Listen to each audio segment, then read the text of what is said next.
TV yang insya Allah akan diadakan di Masjid Westol mulai dari sekitar jam 1 sampai jam 3 sebelum asar. Jadi kalau ada bapak ibu berminat, kami harapkan kedatangan di sana. Dan kalau ada kenalan keluarga teman yang juga ingin tahu atau sudah ada niat berhaji, kami sangat menawarkan kehadirannya. Kami undang semuanya datang ke Masjid Westol besok hari Minggu sekitar jam 1 sampai jam 3. Tanpa menunggu waktu lagi, saya berikan kesempatan kepada Pak Ustadz Gun untuk menyampaikan tausiahnya. Sekarang.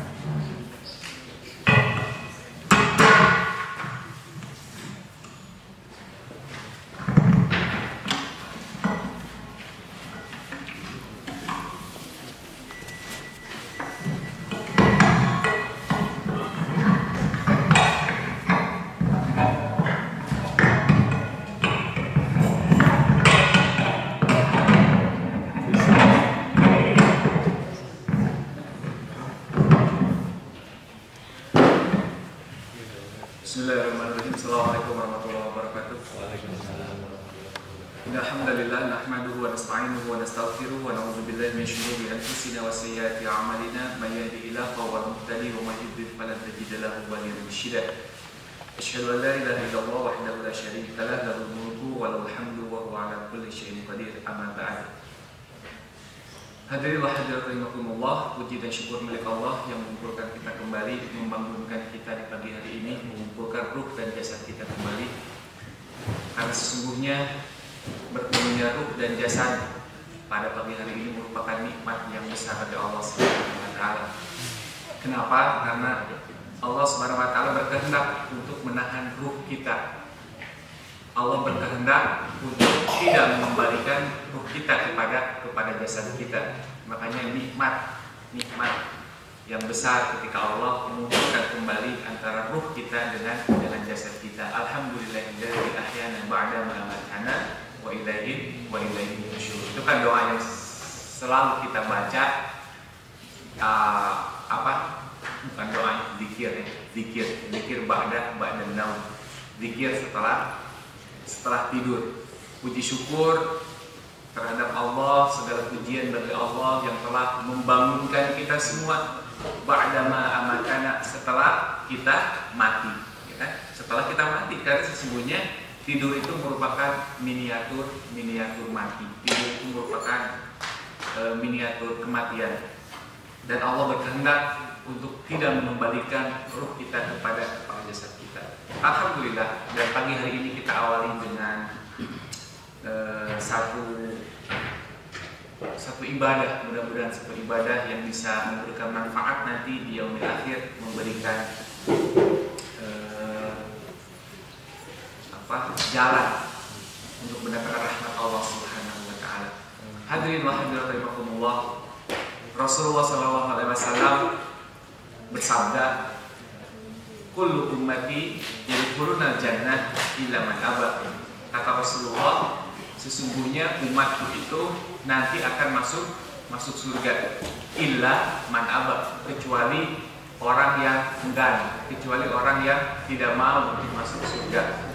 Kemudian para sahabat mengatakan, wa man aba ya Rasulullah, siapakah orang-orang yang menolak untuk masuk surga tersebut? Kata Rasulullah, wa man ata'ani faqad dakhala jannah wa man asani faqad aba. Barang siapa yang taat kepadaku, kata Rasulullah, mereka yang akan masuk surga. Faqad dakhala jannah. Rasulullah menggunakan fi'il madi, ya.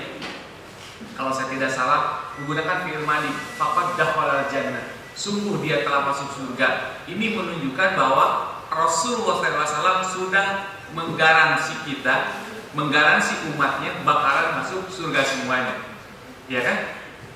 Fi'il madi dalam bahasa Arab itu merupakan kata kerja lalu. Seperti misalkan fa'ala itu saya sudah berbuat. Berarti kan perbuatannya sudah lalu kan? Nah, Rasulullah SAW menggunakan kata waman atau ani, barang siapa yang taat kepadaku faqad dakhala, menggunakan kata dakhala. Dakhala itu fi'il madi, kata kerja yang sudah lalu. Ini menunjukkan bahwa Rasulullah menggaranti kita untuk bakalan masuk surga. Kalau apa? Kalau taat gitu. Udah pasti yakin. Kalau kita taat kepada Allah, kalau kita taat kepada Rasulullah, pasti kita digaransi oleh Rasulullah masuk surga gitu. Bukan akan lagi, tapi bakalan masuk surga gitu. Waman asani, akan tetapi kata Rasulullah, barang siapa yang bermaksiat kepadaku, barang siapa yang menentangku, barang siapa yang menyelisihi sunnah-sunnahku, faqad aba, maka dia orang-orang yang secara tidak langsung menolak ajakan Rasulullah SAW untuk masuk surga. Makanya hadirin rahimakumullah, ketaatan kepada Rasulullah itu merupakan satu keniscayaan, merupakan satu keharusan. Ketaatan kepada Rasulullah itu adalah sebuah keharusan bagi umat Islam, bagi kita orang-orang yang beriman. Kalau kita mengaku beriman, berarti kita harus taat kepada apa yang dikatakan Rasulullah SAW. Jangan pernah kita mendahulukan nafsu kita, jangan pernah kita mendahulukan syahwat kita, jangan pernah kita mendahulukan kepentingan-kepentingan duniawi kita untuk menentang ajaran Rasulullah SAW. Saya ingin menceritakan sebuah asar dari Ibnu Katsir, bukan Ibnu Katsir. Siapa? Imam Syafi'i. Imam Syafi'i itu kan salah satu imam yang diikuti banyak orang. Hampir di seluruh dunia itu kebanyakan mazhabnya mazhab Syafi'i. Nah, Abu Hanifah, Imam Hanafiyah itu berada di peringkat ketiga mungkinnya setelah Imam Malik. Hambali yang paling sedikit kalau dilihat dari sisi mazhab. Tapi yang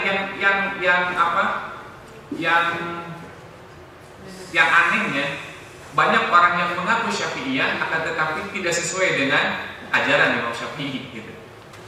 Banyak orang Syafi'iyah akan tetapi perilakunya itu tidak sesuai dengan Imam Syafi'i sendiri. Banyak yang mengaku Syafi'iyah tapi lebih mendahulukan ro'yunya, lebih mendahulukan akalnya ketimbang ajaran-ajaran Imam Syafi'i. Coba lihat Imam Syafi'i, bagaimana Imam Syafi'i itu ketika ditanya tentang satu permasalahan oleh seseorang, kemudian wahai Imam Syafi'i, mungkin seperti itu, bagaimana menurut engkau tentang permasalahan seperti ini? Kemudian Imam Syafi'i menjawab, permasalahan ini itu sudah dijawab oleh Rasulullah SAW, bahwa masalah ini kata Rasulullah begini, kemudian begini, kemudian begini. Jadi si orang ini bertanya tentang satu masalah. Kemudian kata Imam Syafi'i, Rasulullah SAW pernah bersabda tentang masalah ini, begini, begini, begini. Kemudian orang ini bertanya lagi, wahai imam, katanya, bagaimana menurut pendapat anda? Bagaimana menurut pendapat anda? Imam Syafi'i marah. Subhanallah, katanya, maha suci Allah. Taroni fi kanisah, apakah engkau sedang melihat saya di gereja? Kata Imam Syafi'i. Imam Syafi'i marah ketika Imam Syafi'i sudah menjelaskan ini sabda Rasulullah tentang satu permasalahan ini. Kemudian si orang ini bertanya, bagaimana menurut pendapat engkau? Kita kadang ketika ditanya, tapi sih kalau menurut pendapat saya kan begini. Bukankah kita sering mendengar pendapat seperti itu? Dia sudah mengungkapkan sabda Rasulullah. Dia sudah mengungkapkan firman-firman Allah, tapi di belakangnya menurut saya sih begini. Imam Syafi'i ketika ditanya seperti itu, subhanallah, sambil marah. Maha kesel gitu, maha suci Allah. Taroni fi kanisah, apakah engkau sedang melihat saya di gereja, katanya? Apakah engkau sedang melihat saya di gereja? Taroni fi bai'ah, apakah engkau sedang melihatku di tempat ibadah orang-orang Yahudi? Kata Imam Syafi'i. Taro ala wusti zunaran, apakah engkau sedang melihat saya memakai zunar? Zunar itu sabuknya orang-orang Kristen. Maksudnya, apakah engkau melihat saya ini sebagai orang-orang Nasrani atau sebagai orang Yahudi, atau sebagai orang yang senang memakai ciri khas orang-orang Nasrani? Kata Imam Syafi'i, aku laka qadha fiha Rasulullah SAW. Aku sudah mengatakan kepada engkau bahwa Rasulullah SAW telah memutuskan perkara tersebut begini.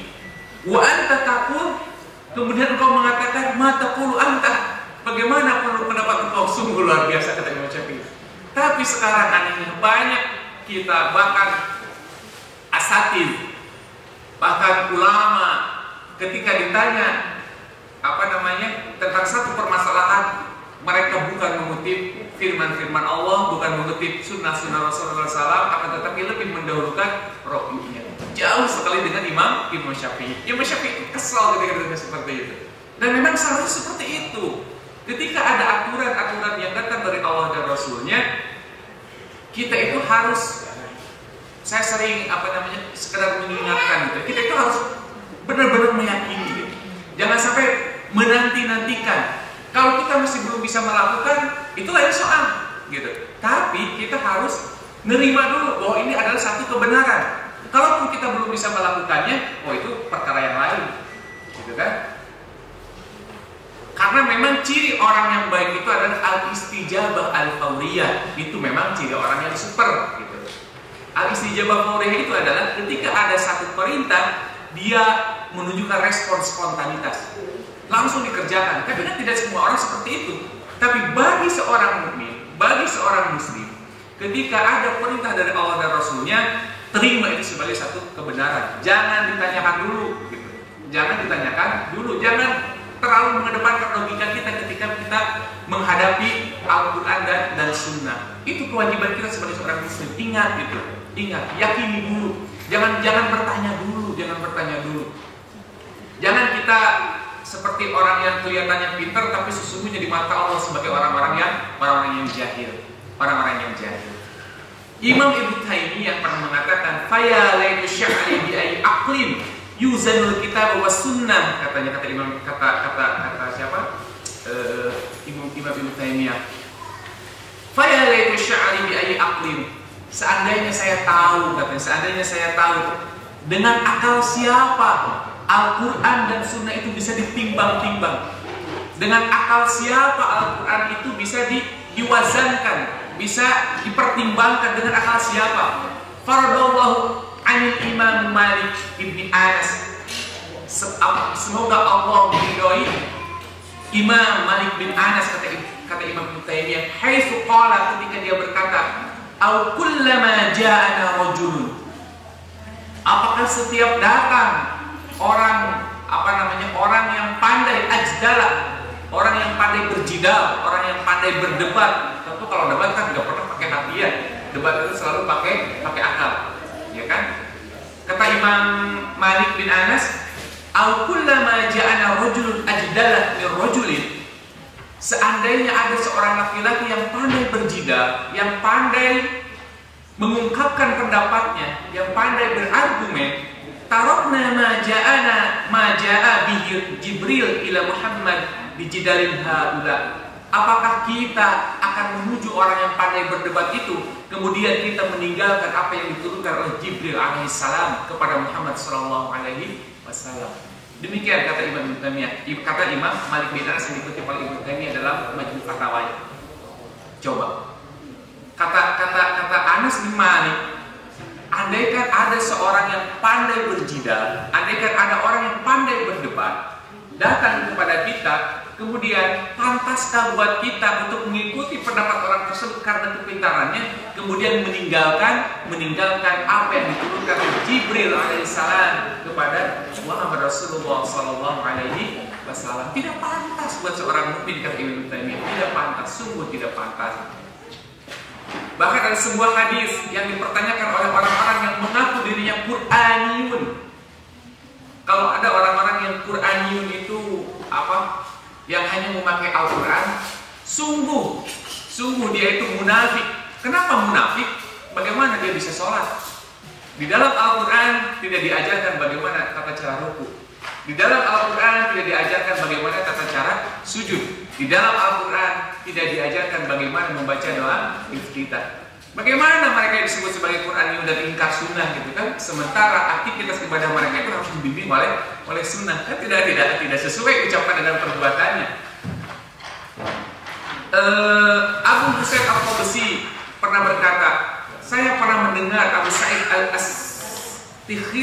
Al-Astikhiri ditanya oleh seseorang. Orang tersebut bertanya kepada beliau, apakah boleh kita beristinja dengan tulang? Kalau orang Medan nggak boleh ya beristinja dengan tulang.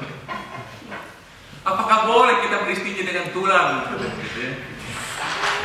Maka Abu Sa'id mengatakan tidak boleh. Kan kalau beristinja itu kalau tidak ada air harus pakai batu. Pakai batu ya. Batu yang memiliki 3 sudut, 3 sisi. Maksudnya 1 sisi, tapi dengan batu yang tajam ya, batu yang bulat. Batu ambil sisinya. Kalau ada 3 batu, pakai 3 batu sekalian. Tapi kalau misalkan batu itu memiliki beberapa sisi, boleh dengan 1 batu, tapi sisinya itu diganti-ganti. Gitu ya. Tapi kalau sekarang ada tisu, tisunya bisa dibasahin kan. Pokoknya semaksimal mungkin kalau kita istinja harus pakai air. Selama ada air, pakai air. Karena itu. Jadi tisu itu alternatif terakhir. Kalau memang nggak ada air, ketika di kelas nggak ada air, itu baru pakai tisu. Selama di kelas ada air, kita masih bisa memanfaatkan air kelas itu. Kalau air itu bersih ya tentu saja kan. Sekarang kan ada air recycle gitu kan. Habis ngepelas dia akhirnya diambil, ya itu mah lain lagi. Kita harus tahu karena buat yang bersuci itu harus air yang mensucikan. Harus air yang mensucikan.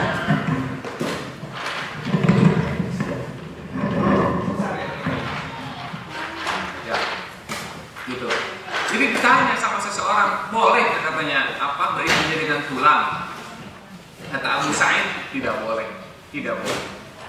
Kemudian orang itu berkata, kenapa tidak boleh?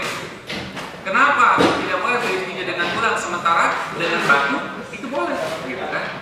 Kemudian Abu Sa'id mengatakan, bi'anna Rasulullah SAW karena Rasulullah SAW pernah bersabda, huwa zadu ikhwanukum minal jin. Karena sesungguhnya tulang itu merupakan makanan saudara kalian dari bangsa jin. Tulang itu merupakan bekal bagi saudara-saudara kalian dari bangsa jin. Itu sabda Rasul. Jadi kalau ada tulang, ya Bu ya, kalau ada tulang, kan ada orang yang suka makan ayam tulang, sampai tulang-tulangnya dimakan. Jatah jin itu dihabisin berarti. Jatah jin dihabisin. Tega ya, gitu. Karena kita tuh suka jadi RT gitu ya. Raja tega RT. Jadi raja tega bukan raja tulang. Ya, jadi memang kan sekarang ada ayam kodok. Di Bandung itu ada yang namanya ayam kodok. Ayam kodok itu tulang-tulangnya empuk semuanya. Sampai kalau Kang Erwin makan tuh habis semuanya. Kecuali cuma tinggal piringnya yang habis. Tulang habis semua karena saking empuknya. Dan memang enak gitu. Itu lain soal, cuma candaan aja ya Bu ya, cuma candaan. Kalau memang senang tulang ya makan aja, nggak apa-apa. Cuma kalau kita menemukan tulang di jalanan itu sesungguhnya kata Nabi, huwazadu ikhwanukum minal jin. Kita nggak boleh beristinja dengan tulang. Kenapa? Karena sesungguhnya tulang itu merupakan bekal atau makanan buat saudara-saudara kalian dari bangsa jin. Orang ini malah balik bertanya. Kan banyak sekarang di antara kita yang mempertanyakan tentang hadis Nabi. Orang ini balik bertanya, dia menimpali. Kata dia, pertanyaannya seperti orang lugu gitu kan. Kata orang ini, wahai Abu Sa'id katanya, bukankah manusia itu lebih mulia daripada jin? Kata Abu Sa'id, betul. Manusia itu jauh lebih mulia daripada jin. Kemudian orang ini mengatakan, kalau begitu, kenapa kita boleh beristinja dengan air?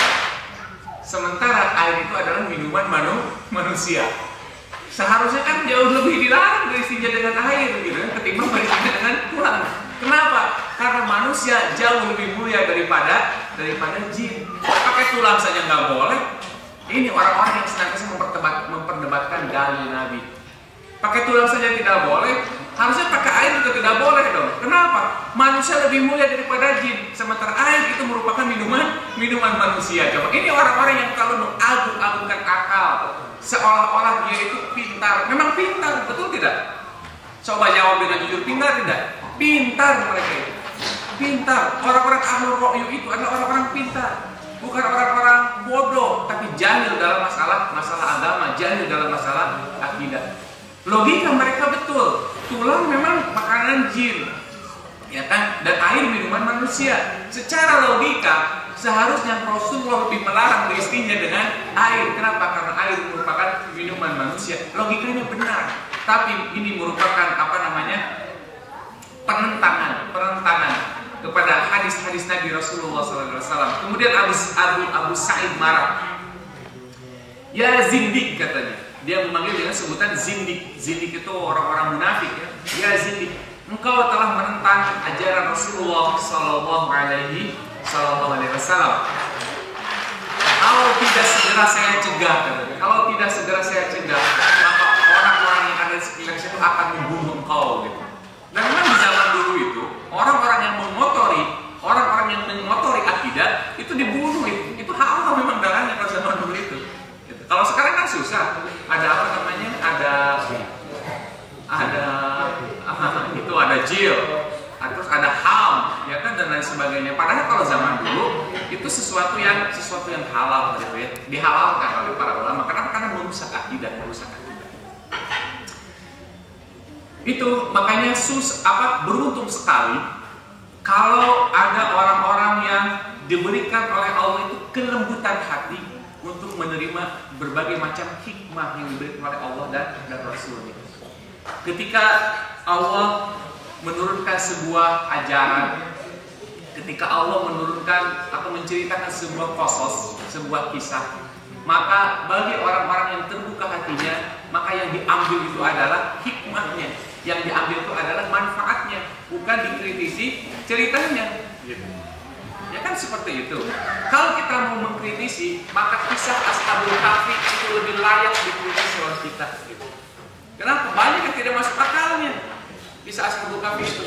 Siapa yang mau percaya kisah Ashabul Kahfi di zaman sekarang? Kalau itu terjadi saat ini, siapa? Karena orang-orang lebih mengedepankan nafsu syahwatnya, lebih mengedepankan akal pikirannya. Makanya beruntung orang-orang yang pandai mengambil hikmah. Karena hikmah merupakan sesuatu yang luar biasa yang diberikan oleh Allah Subhanahu wa taala. Yu'til hikmata may yasha, yu'til hikmata may yasha, kata Allah. Allah memberikan hikmah itu kepada orang yang Dia kehendaki. Wa may yu'tal maka faqad utiya lahu khairan katsira. Barang siapa yang Allah berikan hikmah kepada seseorang, maka dia telah mendapatkan sesuatu yang luar biasa, yang besar sekali. Makanya beruntung kalau kita itu termasuk orang-orang yang tidak banyak mempertanyakan masalah-masalah agama dalam artian mengkritisi. Kenapa? Karena kata Nabi SAW, halaka man kana qablakum.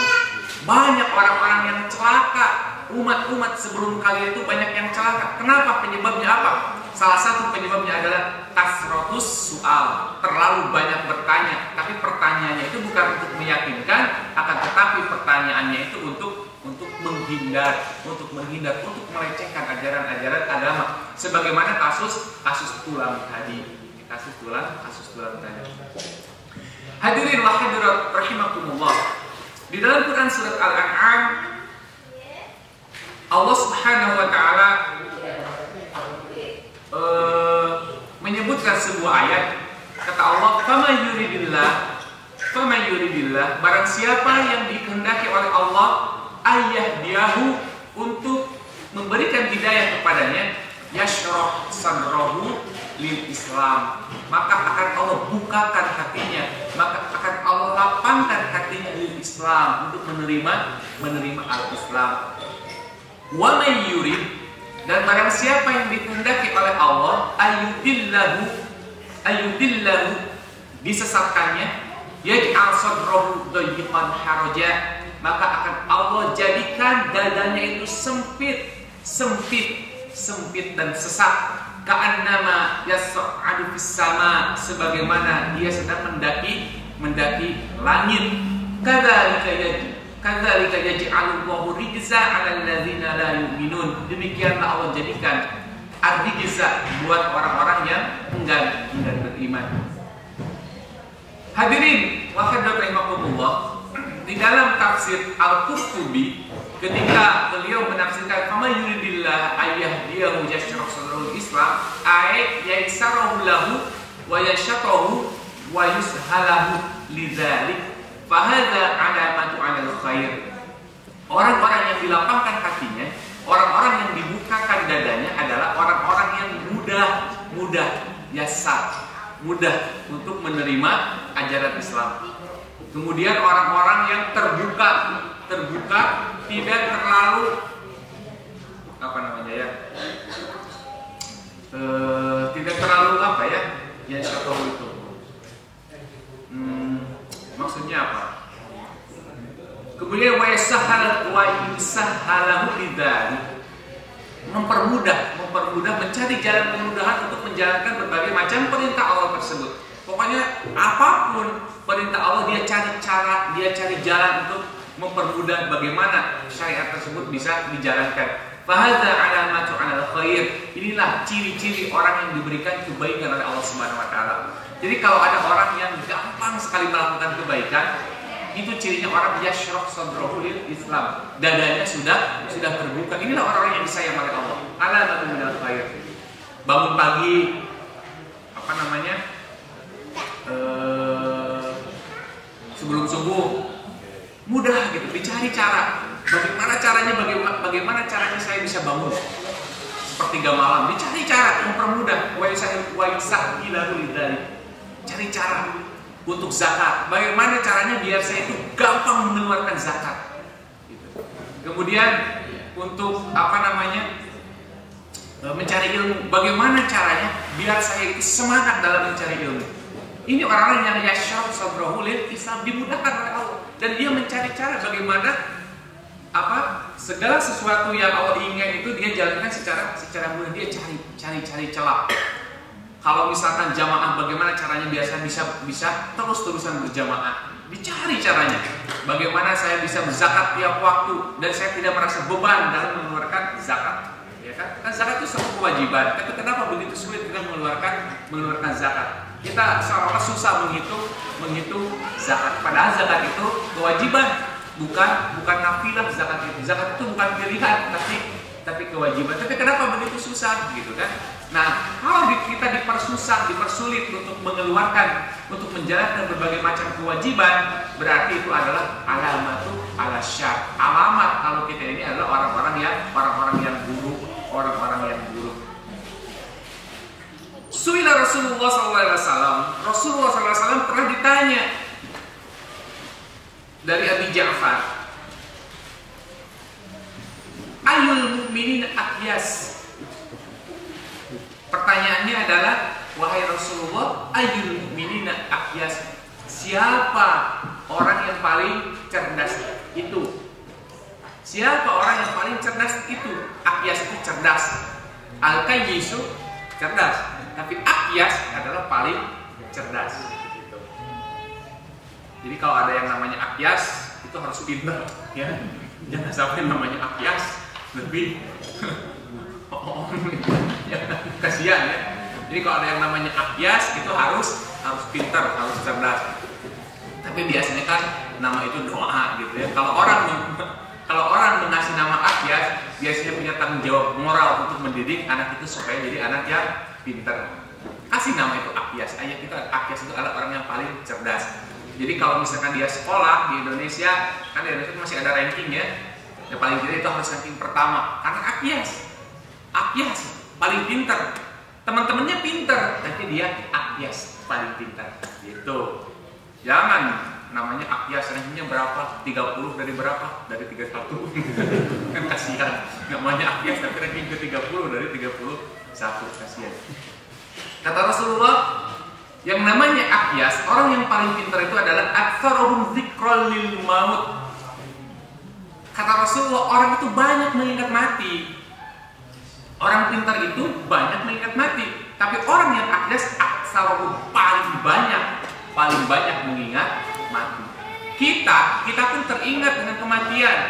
Apalagi kalau kita menghadapi orang-orang yang mati. Ya kan, orang-orang yang sudah meninggal, kita teringat kematian. Akan tetapi setelah kematian itu hilang, setelah kematian itu berlalu, maka muzakarah kita saling mengingat terhadap kematian juga hilang. Kita mengingat mati kalau kita melihat orang yang sedang sakit parah, ya kan? Kalau kita melihat anak sakit aja, itu pasti kita ingat kematian. Ya Allah, bagaimana kalau begini? Ya Allah, bagaimana kalau begitu? Ingat tentang kematian, gitu. Nah, tapi orang-orang yang aqyas, aktsaruhum dzikran lil maut, orang yang paling banyak aksar itu paling banyak mengingat kematiannya. Makanya Rasulullah SAW dan para sahabatnya itu sangat-sangat mempraktekkan apa-apa yang disabdakan oleh Rasulullah SAW. Lau ta'lamuna ma a'lamu, itu kan hadisnya terkenal sekali. Andaikan engkau tahu apa yang saya tahu, la dhahiktum qalilan wa bakaitum katsiran, kata Rasulullah.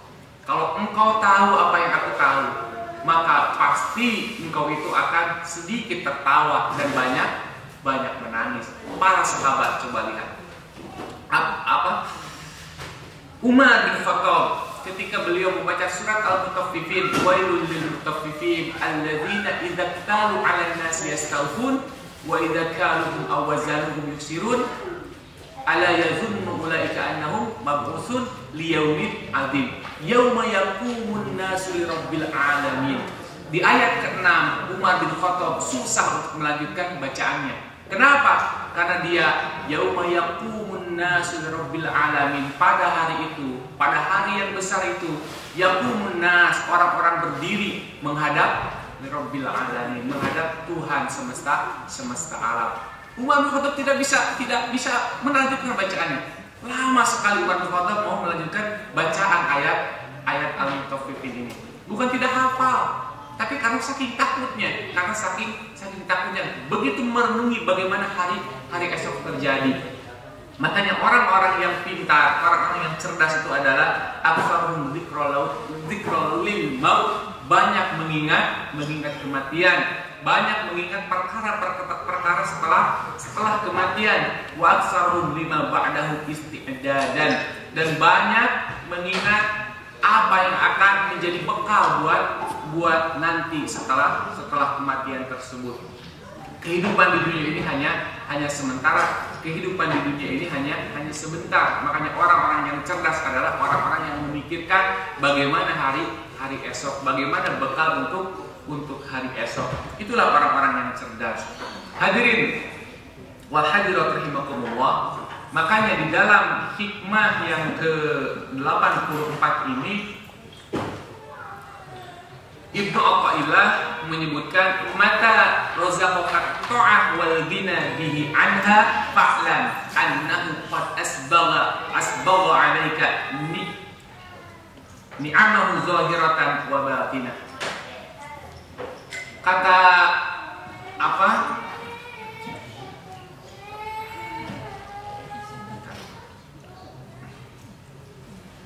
Kata Ibnu Athaillah, mata razaqaka ta'ah, apabila dikaruniakan kepadamu, apabila dirizkikan kepada kamu at-ta'ah berupa ketaatan, wal ghina bi anha, dan merasa cukup dengan ketaatan tersebut, fa'lam, maka ketahuilah annahu qad asbagha na'amahu 'alaika zahiratan wa batinah.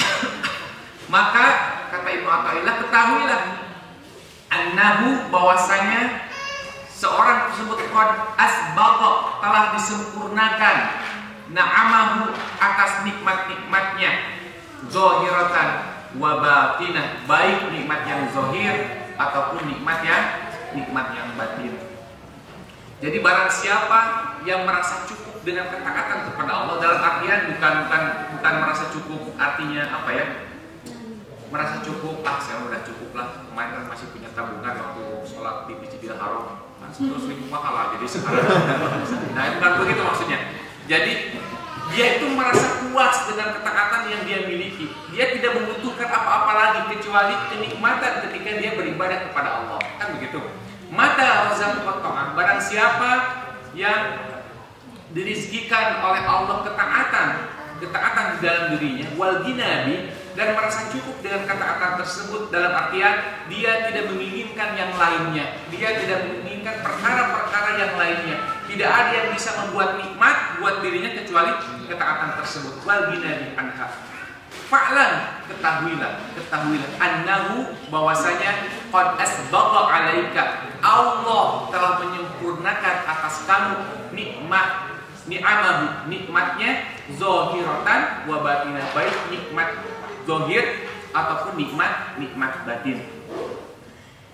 Ibnu Ajibah mengatakan apa fi zahir hiya usumus syariah, dalam jawahirnya, taat dalam lahiriahnya adalah ketika mereka sanggup menjalankan aktivitas-aktivitas syariah. Itu taat dalam secara lahiriah. Jadi orang-orang yang taat, orang-orang yang mendapatkan kenikmatan berupa ketaatan itu adalah orang-orang yang menyempurnakan ikhtiarnya dalam menjalankan seluruh aktivitas-aktivitas syariah yang terlihat. Contoh misalkan sholatnya, kemudian zakatnya, kemudian hajinya, saumnya, akhlaknya, itu adalah at-ta'at fi zahir, taat dalam lahiriahnya. Wal ghina bihi fil batin, sementara merasa cukup itu ada di dalam batin. Huwa syawahidul haqiqah, yakni hatinya yang menjadi saksi bagaimana dia itu berbuat, bagaimana dia itu beramal, sehingga dia merasa cukup, dia tidak membutuhkan perkara-perkara yang lain selain ketaatan tersebut. Ketika dia sudah menjalankan aktivitas syariah secara lahir, maka dia sudah tidak memerlukan pujian lagi dari orang lain. Dia sudah tidak membutuhkan bantuan dari orang lain lagi. Kenapa? Karena dia sudah merasa puas dengan ketaatan yang diberikan oleh Allah kepadanya. Sehingga dia ketergantungannya itu hanya kepada Allah, karena dia sudah berusaha untuk menyempurnakan berbagai macam perintah-perintah Allah Subhanahu wa taala. Fa idza jama'a laka baina ta'at fi jawarihik wal ghina bihi anha fi batini qad asbaga 'alaik. Apabila terkumpul di dalam diri kita berbagai macam ketaatan dalam menjalankan perintah-perintah agama berupa yang lahiriah, kemudian terkumpul juga di dalam hati kita perasaan cukup, perasaan senang, tidak membutuhkan perkara dari orang lain, maka sesungguhnya Allah telah menyempurnakan nikmatnya buat kita. Jadi kenikmatan yang hakiki, kata Ibnu Ajibah, adalah ketika kita mampu menjalankan berbagai macam aktivitas syariat dan kepuasan di dalam dada kita, sehingga kita tidak punya ketergantungan terhadap yang lain. Itu sesungguhnya nikmat yang paling besar yang diberikan oleh Allah Subhanahu wa taala. Ketika kita menjalankan syariat, akan tetapi kita masih ada ketakutan. Aduh, kalau saya sholat, kalau saya Jumatan, nanti si bos marah nih. Nah, ini berarti Allah belum memberikan nikmat kepada kita. Kalau kita relevansinya kan dengan kehidupan kita di sini, ya kan? Kalau kita sholat itu masih buru-buru, kalau kita sholat itu masih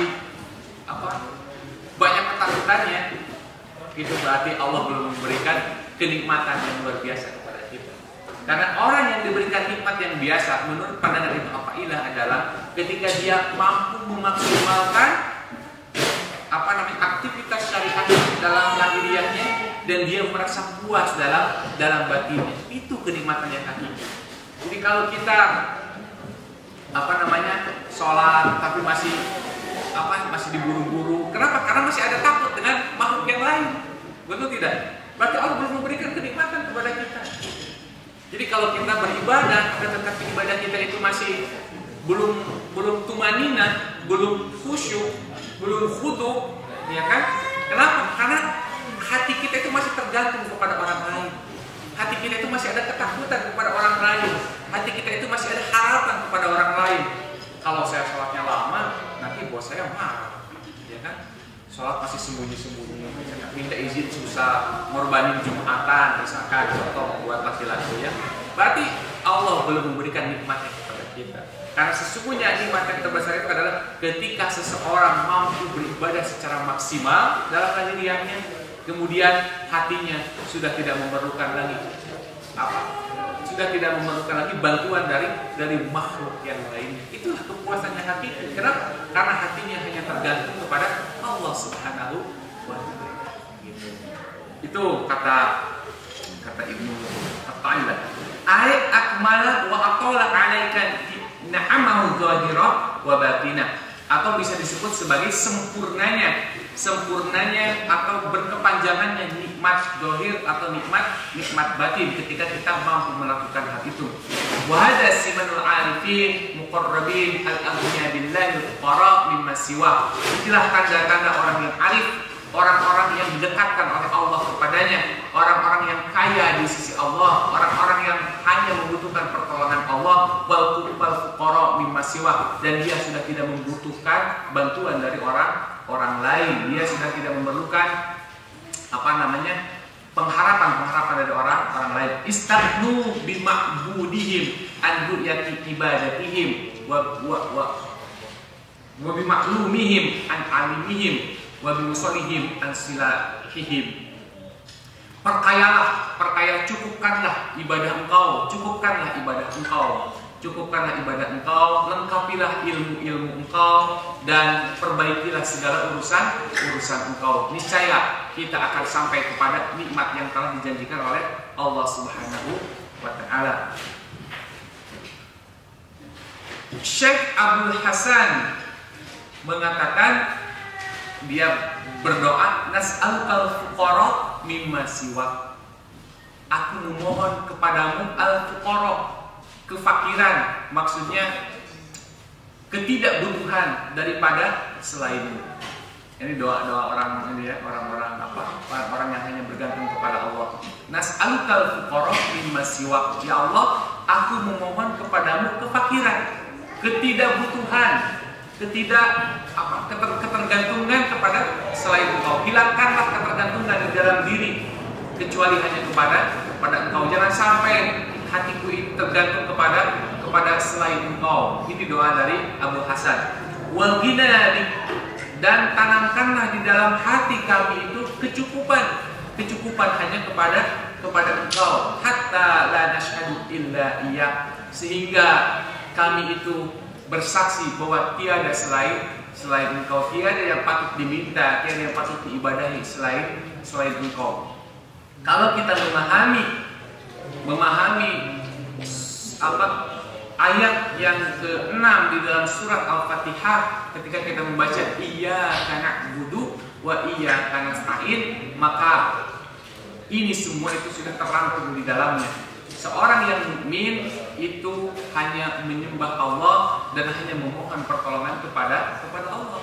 Makanya benar kalau nikmat yang besar itu adalah ketika merasa tenang dalam menjalankan aktivitas ibadah dan merasa puas hanya mengharapkan dari Allah Subhanahu wa Ta'ala. Kalau kita masih ibadahnya itu maksudnya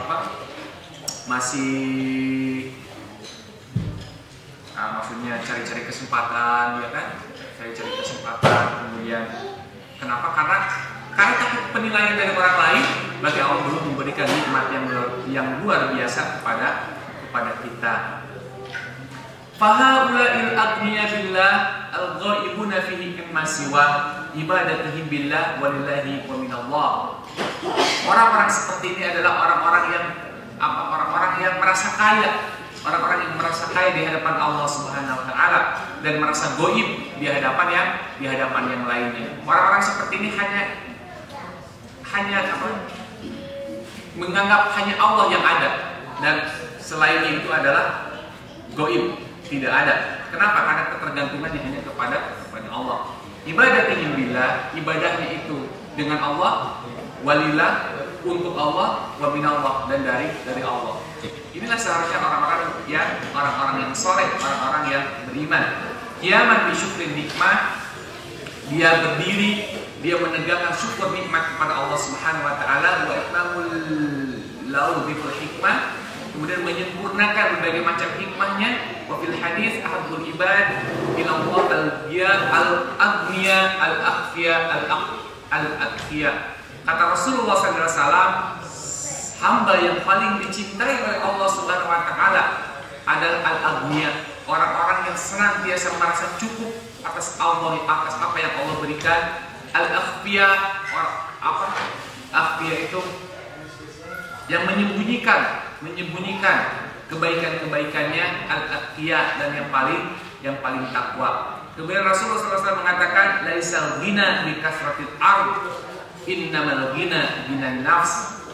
Sesungguhnya kekayaan itu bukan dilihat dari banyaknya perbendaharaan harta.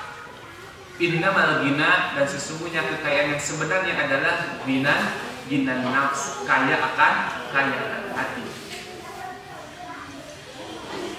Hadirin wa hadirat rahimakumullah, Orang-orang seperti ini adalah orang-orang yang dijanjikan oleh Allah Subhanahu wa taala dengan surganya.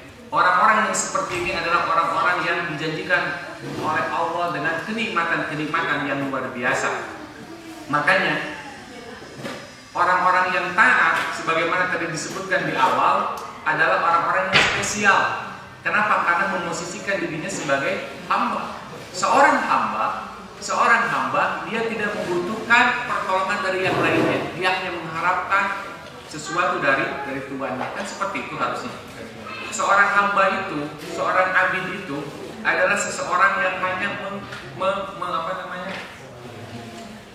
mengeluarkan seluruh potensi dirinya untuk memenuhi kebutuhan tuannya. Ibaratnya seperti itu. Tidak mungkin ada seorang budak misalkan kemudian dia bekerja kepada tuannya yang lain kecuali ada perintah dari tuannya. Seorang budak tidak mungkin mengerjakan pekerjaan orang lain kecuali ada perintah dari tuannya. Nah, makanya seorang hamba tidak boleh melakukan pekerjaan selain ada aturannya di dalam Al-Quran ataupun Sunnah Rasulullah SAW. Makanya hikmah yang paling besar buat kita, hikmah yang paling luar biasa buat kita adalah ketika kita diberikan kemantapan hati dalam menerima berbagai macam perintah Allah Subhanahu wa taala. Dan janjinya tidak main-main. Janjinya itu adalah surga Allah Subhanahu wa taala. Kita lihat bagaimana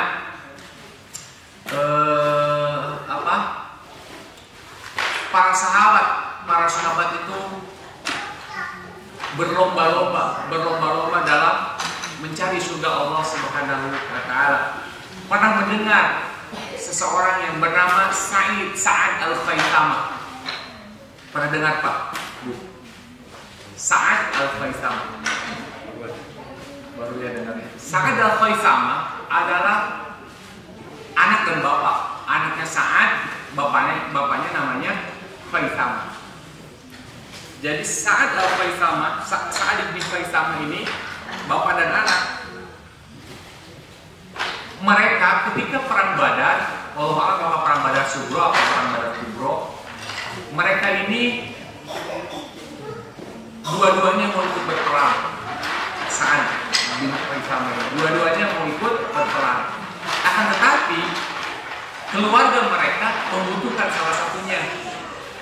Jadi keluarga mereka ini membutuhkan salah satu di antara mereka, terserah apakah bapaknya atau anaknya. Kemudian Rasulullah SAW mungkin mendengar perbincangan tersebut. Akhirnya Rasulullah SAW mengundi siapa yang bisa ikut ke perang Badar. Akhirnya diundi. Apa? Nggak tahu cara ngundinya seperti apa. Kita ngundinya pakai gelas kan, pakai kertas diputar-putar. Ya mungkin Rasulullah nggak tahu pakai apa. Pokoknya Rasulullah mengundi. Ternyata yang keluar itu adalah nama anaknya yang keluar, yakni Sa'ad yang keluar, yang boleh ikut perang Badar. Kemudian Khaisamah ini bapaknya sedih. Maksudnya kok bukan saya gitu kan? Ya kan cuma 2 orang yang diundikan, kalau nggak anaknya mesti bapaknya gitu. Nah. Kemudian qala Khaisamah ini berkata kepada anaknya Sa'ad, innahu la badal ahadina min ayyukima fa asarni, kata Khaisamah, wahai anakku, katanya, untuk kali ini berikanlah kesempatan itu kepada bapak, kata bapaknya. Fa'asaroni, berasarlah kau kepadaku. Asar itu kan mendahulukan kepentingan orang lain. Kamu itu harus asar kepada bapak, isar, maaf. Kamu itu harus isar kepada bapak. Fa'asaroni, kamu itu harus isar kepada bapak, kata. Kan membujuk anaknya kan supaya coba mau perang, mau kehilangan nyawa di dua-duanya, ya kan? Tapi berlombanya seperti apa gitu kan? Inilah orang yang diberikan kenikmatan oleh Allah. Kata Khaisamah, la badal yahadna min ayyukimana fa'asarani. Aduh, wahai anakku, untuk kali ini saja, katanya, kamu mengalahlah buat bapak. Biarkan bapak yang pergi berperang, bil khuruj. Wa aku ma'ani saat, dan kamu tinggallah bersama perempuan-perempuan itu, maksudnya dengan anak-anak istrinya, kata bapaknya. Fa'aba Sa'ad, kemudian saat itu berpaling, menolak, maksudnya nggak mau pak, gitu kayak gitu lah, nggak mau pak, karena mau perang loh, pak, karena mau perang nih, nggak mau pak. Kalau kita kan ya udahlah bapak duluan ya. Nah kita kan gitu, karena kalau anak udah gede, ada polisi aja, kamu nak naik keluar nak, kamu kan gitu kan, ada polisi kan gitu kita kan, gitu. Waqala, kemudian Sa'ad menjawab, laukana ghairal jannah athartuka, andaikan ini balasannya bukan surga, kata Sa'ad, athartuka, pasti aku ini akan isar terhadap engkau. Coba, ini anak dan bapak tidak taat bagus sama perintah bapaknya, ya kan, karena memang udah undian Rasulullah SAW, dia tidak perlu taat gitu ya. Jadi walaupun bapaknya memohon, akan tetapi anaknya menolak. Kata Sa'ad, laukana ghairal jannah athartuka bih, andaikan wahai bapakku, andaikan ini balasannya bukan surga, pasti aku akan berisar kepada engkau, pasti aku akan mengalah kepada engkau. Ini ajus syahadah, sesungguhnya aku merindukan syahid, fi wajhi hadza, di dalam kesempatan ini. Coba, luar biasanya anaknya. Memang kata kaidah usul fikih, al-isar fil ibadah mamnuun. Isar dalam ibadah itu mamnu, nggak boleh gitu. Jadi isar itu mendahulukan orang lain. Nah dalam masalah ibadah itu nggak boleh. Jadi kalau misalnya kita ada kesempatan buat ibadah nih, suami istri, pergi haji misalkan, duitnya cuma pas-pasan, cuma satu orang, itu harus berboro-boro bu. Harus berboro-boro, akan al-isar fil ibadah mamnu. Isar dalam ibadah itu tidak diperkenankan. Ya itu kuat-kuat aja gitu kan, siapa yang paling kuat, apakah istrinya atau bapaknya.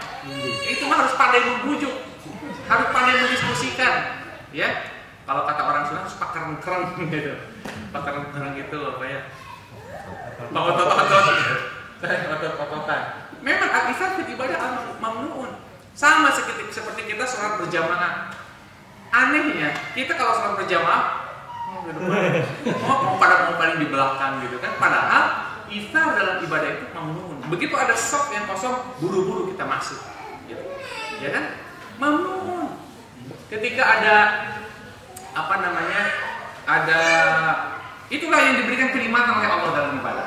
Itu nikmat yang sebesarnya. Ketika ada kesempatan buat ini, misalkan sedekah, jangan mendahulukan orang lain. Coba lihat sahabat Nabi.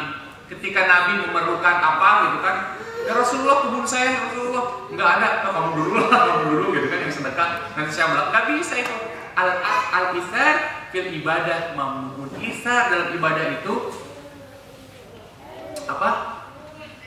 tertolak, tidak boleh. Ingat, ibu, film ayat-ayat cinta. Ingat gak kata-katanya? Itu kan dikutip al-isar fil ibadah mamnuun. Kalau misalkan Kang Erwin dengan Arif, bukan Kang Erwin, udah kenal Kang Erwinnya. Siapa yang belum nikah? Arif nih. Arif dengan siapa nih? Misalkan dengan siapa lah? Dengan saya misalkan contoh. Arif itu dengan saya mencintai seorang perempuan. Perempuan yang sama, kan? Sebut saja siapa pahami?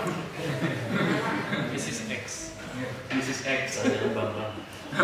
Bambang ya. Mencintai seorang perempuan, saya Kang Arif itu.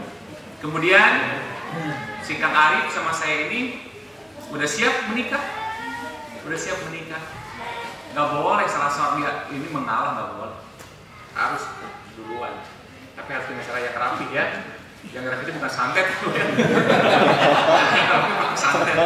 Maksudnya dengan cara yang rapi gitu ya. Harus saling mendahului, karena pemberani itu adalah bukan orang yang senang jalan berdua, tapi pemberani adalah orang yang menemui kedua orang tua gitu. Ya gitu, pemberani itu gitu, menemui kedua orang tua, bukan yang cuma jalan berdua gitu ya, tapi menemui kedua orang itu baru pemberani. Coba dulu gitu kan. Kemudian ya itu iftar dan pemberani itu nggak boleh gitu. Nah, kamu dulu, nanti kalau kamu ditolak baru saya gitu kencing.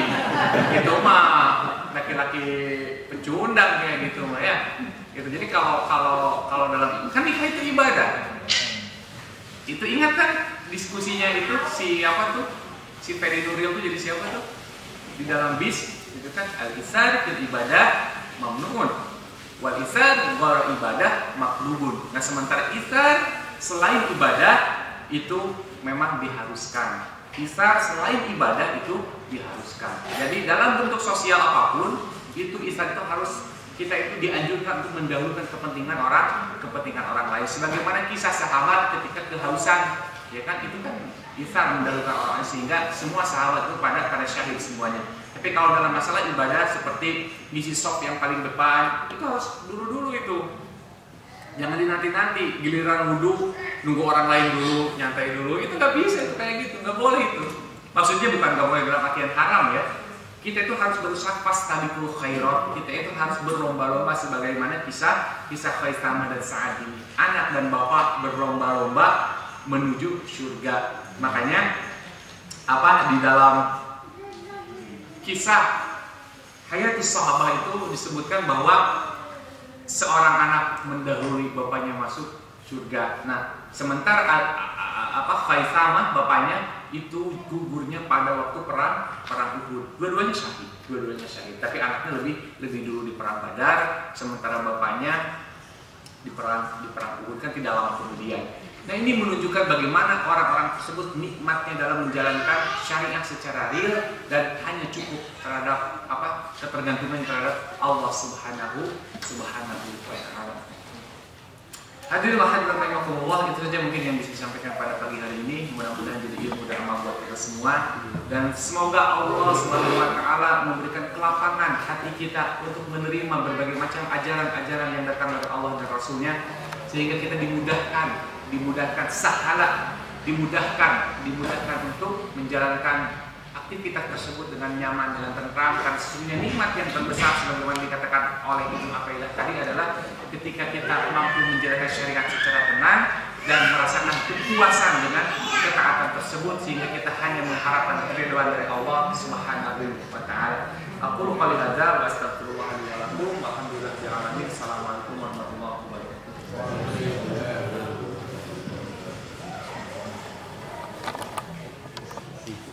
Terima kasih kepada Ustaz yang sudah memberikan keterangannya. Seperti biasa dibuka sesi tanya jawab buat bapak-bapak, ibu-ibu. Ada pertanyaan langsung. Ibu-ibu dulu. Ada pertanyaan? Bapak-bapaknya?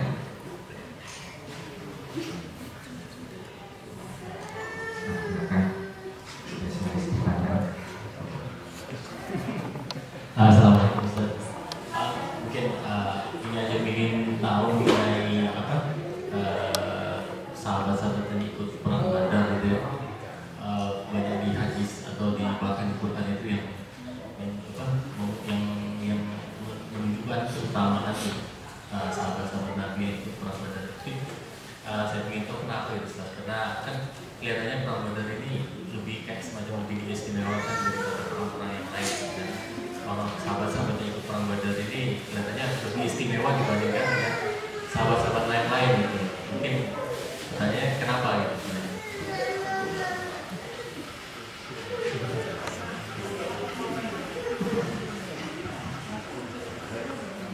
Ya, perang Badar itu kenapa terkesan lebih diistimewakan?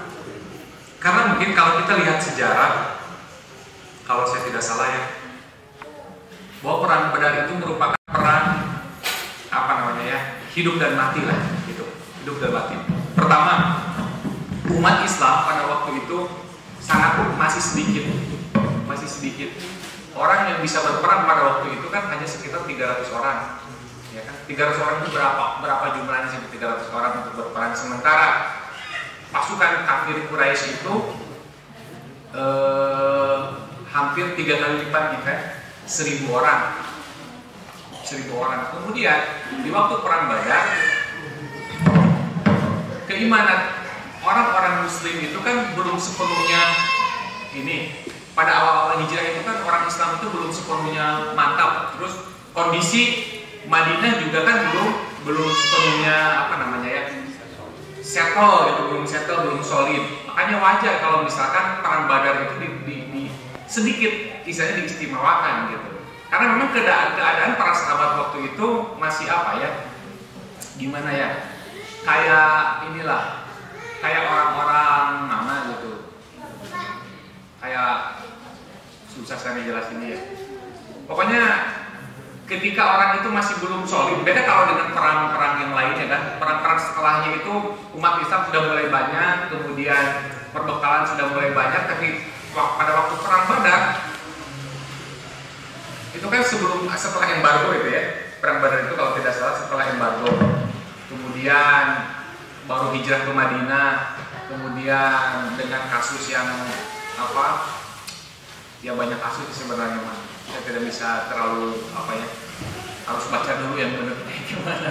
Tapi paling tidak itulah sedikit ininya lah, bahwa perang Badar itu pertama umat Islam masih sedikit, keimanan umat Islam belum solid, kemudian orang-orang yang mau ikut perang juga belum banyak, sehingga wajar kalau misalkan perang Badar itu sangat-sangat dispesialkan ketika ada orang-orang yang mau untuk ikut berperang gitu. Kalau ada yang bisa menambahkan silakan, yang ahli sejarah. Kalau di Wesko ada ahli sejarah namanya Pak Adi itu banyak tahu. Jadi kalau saya nggak tahu itu paling itulah sedikit mungkin perang Badar itu umat Islam masih sedikit mungkin itu ya ininya tapi sesungguhnya kalau kita lihat hadis Hamzah bin Abi Thalib itu kan wafatnya pada waktu perang Uhud, ya kan? Tapi oleh Rasulullah SAW yang disebut sebagai penghulu para syahid itu adalah Hamzah bin Abi Thalib, gitu, ya kan? Dalam sebuah hadis bahwa penghulu para syuhada, pemimpin para syuhada itu adalah Hamzah bin Abi Thalib, padahal wafatnya di perang Uhud. Jadi masing-masing mungkin punya kelebihannya masing-masing. Tapi kalau melihat kondisi perang Badar, karena memang jumlah umat Islam masih sangat sedikit, kemudian kondisi keimanan umat Islam pada waktu itu juga masih belum mantap, kemudian keberadaan umat Islam di Madinah juga masih belum settle dengan baik. Mungkin salah satu penyebab faktor sehingga orang-orang yang perang pada waktu itu sangat-sangat diistimewakan. Wallahu a'lam bishawab.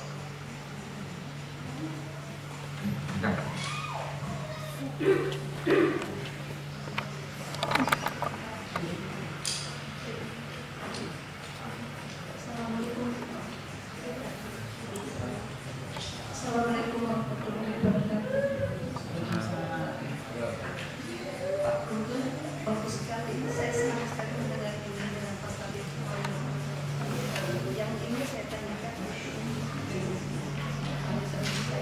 ada masalah jin. Kalau jin makanannya tulang, apalagi makanannya supaya jin-jin itu misalkan tidak betah di rumah kita.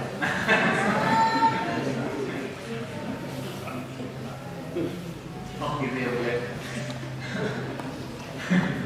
Assalamualaikum warahmatullahi wabarakatuh. Saya ada pertanyaan satu lagi, bukan pertanyaan sih. Tadi ada teman yang bisik-bisik katanya ini untuk mendapatkan nikmat dari Allah di dunia ini kita harus menjalankan ibadah kita secara khusyuk. Kalau belum khusyuk artinya kita masih takut kepada yang lain selain Allah. Artinya hati kita belum dapat kenikmatan dari Allah. Selama kita masih dalam usia produktif, masih harus kerja pagi sampai sore, dikejar setoran istilahnya. Kayaknya susah ya untuk mengaplikasikan, kecuali kalau ada pensiun. Menurut Ustaz Guntur gimana nih? Ya mudah-mudahan itu pas pensiun. Untuk mortgage dulu. Terima kasih.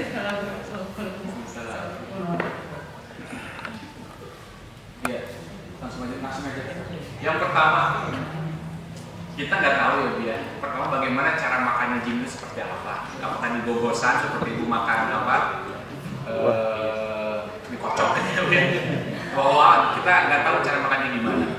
Tapi kan poinnya mungkin bukan di cara makannya, kemudian jangan dijadikan alasan biar jin tidak betah, kemudian tulang-tulang dibuangin gitu, bukan seperti itu kan. Karena gini, jin itu kan tidak berdimensi dengan kita gitu. Jin itu beda dimensi dengan kita. Tapi kalau sekarang di Bandung memang jin itu katanya mau ikutan pilkada gitu. Karena ada seorang ustadz namanya Ujang apa gitu lah. Ada orang Bandung namanya juga Ujang ya. Kata saya itu ustadznya ustadz burung. Ustadz burungnya bukan burung manuk, bukan burung-burung, tapi burungnya burung dalam bahasa Sunda ya. Katanya nanti pada tanggal 24 nanti ada 1 juta jin yang mau dikerahkan buat memilih Dede Yusuf. Masya Allah, itu ada-ada aja di Indonesia itu ya. Jadi jin mau ikutan pilkada buat memilih Dede Yusuf. Masya Allah. Nah itulah di kita. Di kita tuh suka aneh-aneh ya. Suka jalan-jalan. Dan itu yang ngomong Ustadz. Ustadz padahal Al-Quran sudah menegaskan, maksudnya ini Ustadz kayak gimana gitu. Ustadz kayak gimana? Ini Ustadznya baca Quran apa enggak gitu kan? Di dalam Al-Quran sudah jelas, wa annahu kana rijalun minal insi ya'uduna bi rijalin minal jinni fazaduhum rahaqa. Seseorang yang bekerja sama dengan jin, gitu kan? Ya'uduna bi rijalin minal jin, seorang laki-laki dari golongan manusia atau siapapun rijal dari golongan manusia ya'uduna meminta perlindungan dari jin, dari golongan jin, fazaduhum rahaqa. Itu bertambah dosanya, bertambah kedurhakaannya. Jadi gimana coba kalau sekarang itu umat Islam itu masih dibodoh-bodohin sampai saat sekarang gitu. Ada ustaz yang mengaku akan mengerahkan 1 juta jin untuk memilih Dede Yusuf. Itu di berita itu. Gimana coba kayak gitu? Jadi gini, kembali lagi ke pertanyaan itu hanya sekedar informasi saja ya, bahwa jin itu pertama tidak berdimensi dengan kita.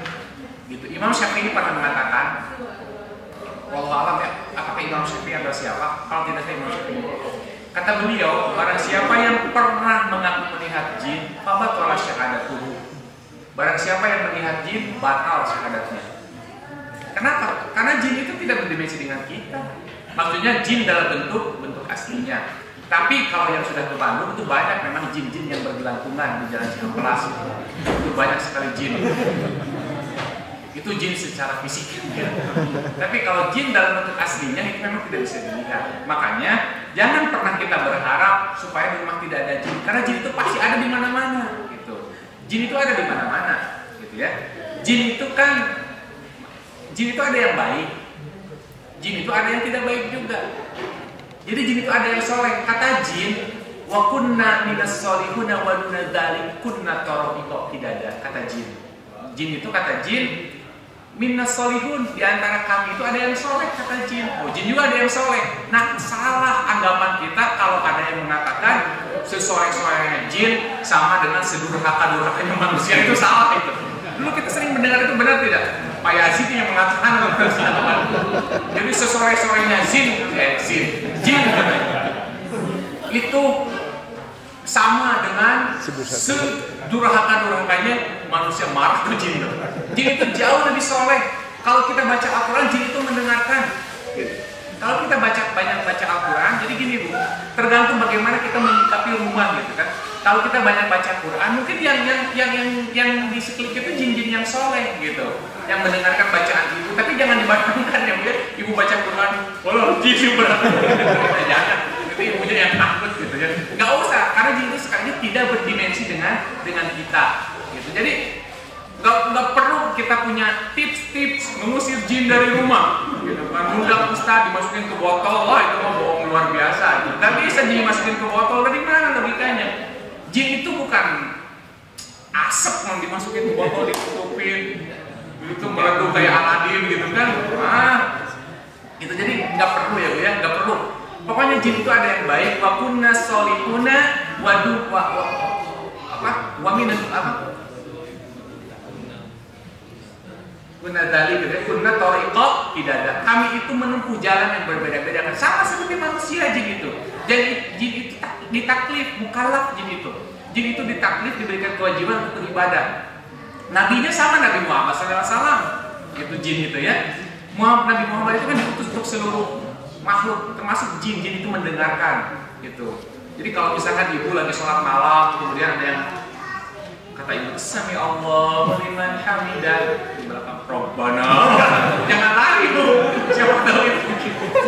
Makanya jangan dibayangin, gitu. Karena bagaimanapun juga ada perasaan takut apa namanya naluriah, takut naluriah.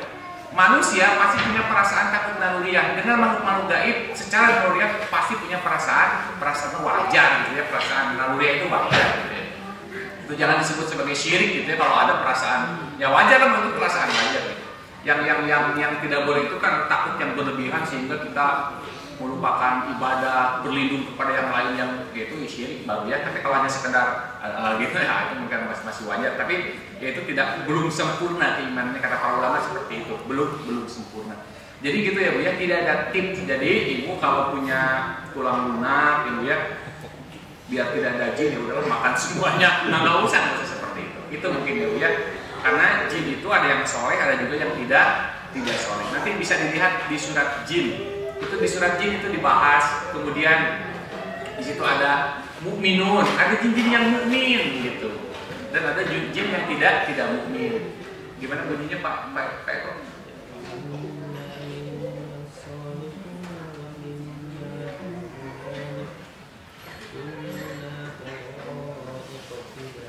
Satu lagi.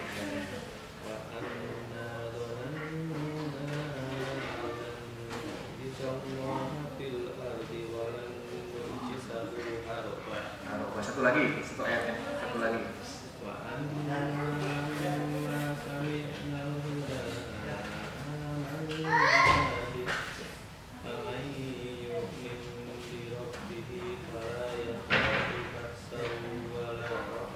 Nah itu bu, itu ayat-ayatnya indah tuh surat apa jin gitu ya. Jadi jangan pernah percaya, makanya banyak orang yang tidak mau baca surat jin katanya. Karena kalau dibaca surat jin nanti jinnya datang katanya. Aduh, masya Allah, itu tuh masih ada yang tertanam keyakinan seperti itu. Padahal kalau kita baca surat jin, itu adalah peringatan-peringatan buat kita, gitu ya, peringatan-peringatan buat kita bahwa ternyata di alam jin pun ada yang soleh, ada yang tidak soleh. Dan Allah juga mengingatkan kita tidak boleh memohon pertolongan kepada jin, karena yang memohon pertolongan kepada jin, fazaduhum rohaqo, bertambah apa namanya?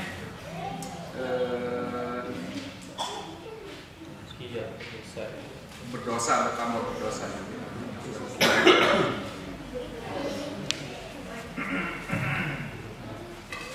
Dari surat ayat 11 tuh, dari ayat 11 itu bisa dilihat ibu ya. Wa anna kunna naqulu minha maqal. Dari ayat 9 maqal dari sam kama yastamil dari syihab sadat. Ada jin itu memang bisa mengintip gitu. Jadi kalau ada yang kalau dukun, misalkan dukun itu tahu nih besok terjadi apa, wajar gitu. Karena memang dia dapat bocoran dari yang namanya jin. Nah jin itu wa anna kunna naqulu minha maqal dari sam. Jin itu suka mengintip, duduk ngintip pembicaraan langit lah gitu. Ini kayak Dragon Ball gitu ya ceritanya. Memang kayak gitu kayak Dragon Ball. Pama yastamil, makanya penting bu nonton film anak itu jadi biar bisa disambungkan gitu. Jadi ada untungnya juga saya pun nonton Dragon Ball gitu. Walaupun baru ke bola yang ke-9 gitu, karena memang mirip gitu si Gocan tapi jin itu kan dimurkai, pama yastamil'an yajidlahu syihaban rasada, itu akan disambar, disemprot gitu oleh meteor. Kemudian di ayat yang ke-10 misalkan wa anna minas salihuna wa minna duna dzalika kunna tara'iqa qidada. Di antara kami itu ada yang soleh, ada yang juga tidak soleh, dan kami menempuh jalan masing-masing. Oh ini ayat ke-14 wa anna minal muslimun wa minal qasitun, dan di antara kami itu ada yang berpasrah diri, wa minal qasitun, dan ada juga yang mengingkari. Faman aslama fa ulaika taharraw syada, dan barang siapa yang berislam, barang siapa yang pasrah, sungguh dia akan mendapatkan petunjuk yang luar biasa. Itu bu, jadi jin itu tidak perlu dihindari. Gitu ya. Yang perlu dihindari adalah setan. Nah, setan itu adalah sifat yang bisa nempel di jin dan juga nempel di manusia. Gitu ya. Jadi sama manusia juga ada seperti setan. Gitu ya. Makanya kalau ada anak yang nakal, karena bapaknya suka kelepasan setan, gitu kan, itu memang memang karena itu bapaknya yang kemasukan setan sebenarnya, jadi keluar ucapan seperti itu. Itu wallahu alam yang pertama. Yang kedua, ini menurut kacamata Ibnu Athaillah gitu ya Bu ya, karena memang Ibnu Athaillah juga ketika berbicara tidak sembarangan. Beliau juga mengutip hadis-hadis Nabi, mengutip bagaimana Rasulullah SAW beramal dalam kesehariannya. Jadi memang terasa loh, orang yang ibadah secara buru-buru dengan orang yang ibadah secara tumanina kan beda. Jadi salasun man kunna wajada fihi halawatul iman. 3 perkara yang barang siapa mendapatkan ketiga perkara tersebut, maka dia akan mendapatkan manisnya iman. Pertama, ketika tertanam di dalam hatinya Allah dan Rasulnya itu lebih dia cintai, ya kan? Yang kedua, bencinya dia terhadap kekafiran. Nah, ketika Rasulullah mengatakan imannya terhadap Allah dan Rasulnya lebih dia cintai daripada yang lainnya, kalau kita terjemahkan kepada bahasa yang lebih panjang lagi, itu akan mencakup semuanya, ibadahnya, semuanya. Makanya wajar kalau misalkan Ibnu Athaillah mengatakan orang-orang itu belum mendapatkan kenikmatan ketika dia ibadah, belum merasa tenang dan belum ada kepuasan di dalam dirinya. Memang wajar gitu ya, karena coba Bu, ada orang-orang yang menikmati masa pensiunnya, tapi juga ada orang-orang yang power syndrome ketika dia sudah tidak menjabat lagi, misalkan tidak bekerja lagi. Orang-orang yang menikmati adalah ketika lepas pekerjaannya, kemudian dia fokuskan untuk ibadah. Dia merasakan kenikmatannya, dia merasakan keindahan di dalam dirinya untuk bermunajat kepada Allah Subhanahu wa taala. Kan beruntung orang seperti ini. Tapi ada orang-orang yang tidak dianugerahkan kenikmatan ibadah. Ketika kehilangan pekerjaan, ketika dia sudah tidak bekerja, bukan malah mendekat kepada Allah, tapi malah stres, gitu kan? Nah, gitu Bu. Jadi ya usahakanlah semaksimal mungkin, kata Rasulullah SAW, ibtasim khomsan ba'da khomsin. Gunakanlah waktu yang 5 sebelum datang yang 5. Salah satunya adalah ketika dalam keadaan senggang. Jadi kalau ibu masih bekerja, ketika libur ya manfaatkanlah waktu libur itu gitu untuk menikmati ibadah ibu gitu. Jangan sampai waktu libur itu tidak ada manfaatnya sama sekali dalam masalah ibadah. Gitu Bu ya. Jadi selama ada kesempatan nikmatilah ibadah tersebut, karena sesungguhnya yang diberi kenikmatan adalah orang-orang yang menikmati dalam ibadahnya. Terima kasih pertanyaan Bapak Ibu. Kalau ada lagi pertanyaan terakhir, tentu saja cukup, jadi boleh ini.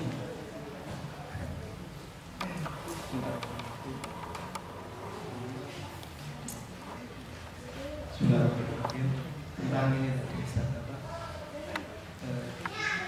dilarang untuk mengagungkan akal dalam memahami perintah Allah dan Rasulnya tadi. Jadi dilarang mengagung-agungkan itu lah. Kira-kira itu batasannya sampai sejauh mana? Karena kan ada banyak hal yang mungkin tidak ada tapi sekarang kemudian berubah. Contohnya misalnya tadi tidak pakai tulang, kemudian sekarang bisa dikasihkan tisu, artinya kan di situ ada pengaruh. Kira-kira sampai sejauh mana? Kemudian kalaupun itu tidak diperbolehkan, lalu siapa yang diperbolehkan untuk berpikir tentang sesuatu yang tadi memang sudah digariskan seperti itu.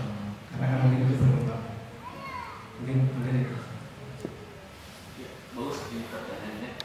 Ya, Islam itu kan dilandasi dengan 4 hal. Pertama Quran, kemudian Sunnah, kemudian ijtihad ya, dan qiyas. Rasulullah SAW pernah mengutus seorang sahabat yang bernama Zaid kalau tidak salah. Kata Rasulullah SAW, kaifat taqdi idza ardaqal qada. Rasulullah SAW menjawab, wahai Zaid atau siapa lupa lagi. Tolong nanti pokoknya ini ayat ini yang menjadikan landasan ijtihad sebagai landasan hukum di dalam Islam. Kaifat taqdi idza ardaqal qada, kata Rasulullah, wahai Zaid, bagaimana engkau memutuskan satu perkara nanti ketika engkau sudah menjadi pemimpin, gubernur? Kemudian kata Zaid, abdi di kitabillah, saya akan memutuskan perkara tersebut dengan kitab Allah. Fa'ilam tajid, apabila kau tidak mendapatinya, kata Zaid, abdi di sunnati Rasulullah SAW, di depan Rasulullah. Zaid mengatakan yang pertama itu tetap Al-Quran, gitu ya. Yang kedua baru sunnah engkau ya Rasulullah. Bagaimana kalau tidak ada keduanya? Maka saya akan menggunakan ijtihad saya, roh saya. Nah, ini yang diperbolehkan. Jadi gini, yang dimaksud oleh saya di pembicaraan awal tadi adalah ketika kita mengkritisi dalil-dalil yang qat'iyul wurud, yang sudah qat'i gitu loh. Itu yang tidak boleh itu. Jadi kita itu mengkritisi dalil-dalil yang sudah qat'i. Dalil-dalil yang sudah jelas, seperti misalkan waris. Ya kan? Waris kan sudah jelas. Waris itu ayat yang paling banyak dibicarakan kan? Waris itu waris kan sudah jelas. Walaupun misalkan masa berkembang, banyak perempuan yang bekerja, ya tetap aja seperti itu gitu. Nggak bisa kita mengotak-atik ayat waris, ya kan? Itu waris misalkan contoh. Itu. Kemudian sunnah-sunnah Rasulullah juga yang tidak boleh dikritisi adalah sunnah-sunnah yang sahih, sunnah-sunnah yang jelas gitu kan. Tapi kalau misalkan ada hadis kemudian kita mempertanyakan ini sahih atau dhaif, itu mah memang harus gitu ya. Itu mah harus wajib kita mempertanyakan. Misalkan ada hadis ini, contoh misalkan saya mengutip hadis tentang muludan. Ada sebuah hadis yang terkenal, man anfaqa dinaran au dirhaman, ya kan? Saya lupa hadisnya. Barang siapa yang berinfak dengan dirham atau dinar dalam merayakan Maulid Nabi, kata hadis tersebut ya, maka dia akan bersamaku nanti di surga. Itu hadis ini terkenal. Tapi saya hadis ini maudhu gitu. Nah, ini kan dikritisi hadis. Nah, itu boleh kalau kayak gitu mah. Kemudian mengkritisi hadis tentang man arada dunya fa alaihi bil ilm wa man arada al-akhirah fa alaihi bil ilm. Itu hadis itu sahih dhaif. Dhaif hadis itu. Boleh kan mengkritisi? Harus dikritisi. Tapi kan kita boleh ngambil hikmahnya. Bagus isinya gitu kan, kayak gitu kan. Kayak gitu kalau yang yang hubungannya sosial, seperti misalkan utlubul ilma walau bisin, carilah ilmu walaupun ke negeri Cina, itu kan dhaif di situ, ya kan? Tapi terkenal kan? Kenapa terkenal gitu? Tapi kan kita boleh ngambil manfaatnya kan, karena itu hubungannya sosial, bukan masalah ibadah gitu kan. Tapi kalau yang tadi misalkan menggunakan hadis maulud, kita itu harus tahu. Kalau kita cinta Nabi, kita harus tahu kapan lahirnya Nabi, siapa kan. Kalau kita cinta seseorang kan harus gitu ya, Pak. Kita harus tahu loh lahirnya Nabi tanggal berapa. Kalau tanggalnya sih memang masih perdebatan ya. Tanggalnya Nabi itu tidak ada yang qat'i sampai sekarang. Tanggal 12 itu kan hadisnya terputus kata Ibnu Katsir. Kemudian justru ahli falak sekarang mengatakan bahwa tanggal lahir Nabi itu tanggal 9, malah yang mendekati kebenaran itu. Nah, tapi kan harinya jelas hari Senin. Paling tidak kita harus tahu tanggalnya itu hari Senin. Harus tahu. Tapi ketika ada orang yang terlalu berlebihan kemudian menggunakan hadis yang dhaif, itu yang jadi masalahnya. Itu harus dikritisi gitu. Itu harus dikritisi, harus diluruskan gitu kan. Bukan dengan cara seperti ini. Mencintai Nabi adalah dengan cara mengikuti sunnah-sunnahnya, mengikuti ajaran-ajarannya. Itu kan boleh seperti itu. Nah, kemudian itu dua hal yang tidak boleh dikritisi adalah hadis-hadis sahih yang sudah qat'i, yang berbicara tentang hukum-hukum. Kemudian yang jelas, Quran udah jelas, Quran itu nggak ada yang dikritisi ya. Quran itu jelas, terimalah. Quran itu terima. Nah, kemudian bagaimana dengan masalah-masalah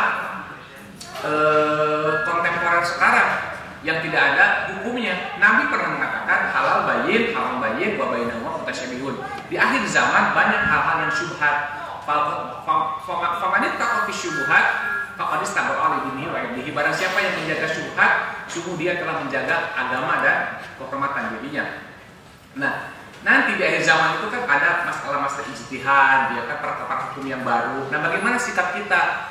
Sikap kita adalah kita memilih yang paling dekat dengan ajaran Nabi, paling dekat dengan Al-Quran. Jadi bukan berarti ketika kita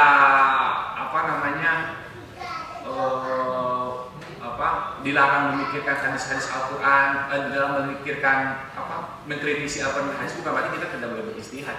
Ada wilayah-wilayah hukum di mana kita perlu diadakan ijtihad. Seperti tadi misalkan kayak fikih ekonomi kan nggak ada zaman Nabi kayak gimana, itu mah nggak apa-apa, itu mah nggak apa-apa. Cuman yang nggak boleh adalah merubah hukum-hukum Allah yang sudah qat'i, merubah sunnah-sunnah Rasulullah yang sudah sahih, yang sudah jelas. Itu mungkin yang ditentang oleh para ulama dulu ya, sebagaimana Ibnu Taimiyah yang tadi mengatakan, bahkan Ibnu Qayyim sekalipun juga mengatakan hal seperti itu. Itu Allah a'lam. Terima kasih Bapak Ibu yang sudah mendengarkan bertanya. Nah, waktunya sudah 8.30. Kita tutup saja acaranya. Terima kasih kepada Pak Ustaz Gun dan Bapak Ibu sekalian sudah berniat berusaha mendekatkan kepada Allah. Semoga semuanya jadi bagaimana rezekinya, dan semoga kita semua tidak hanya mendapat ilmu tapi lebih aktif banyak, dan kita selalu diberi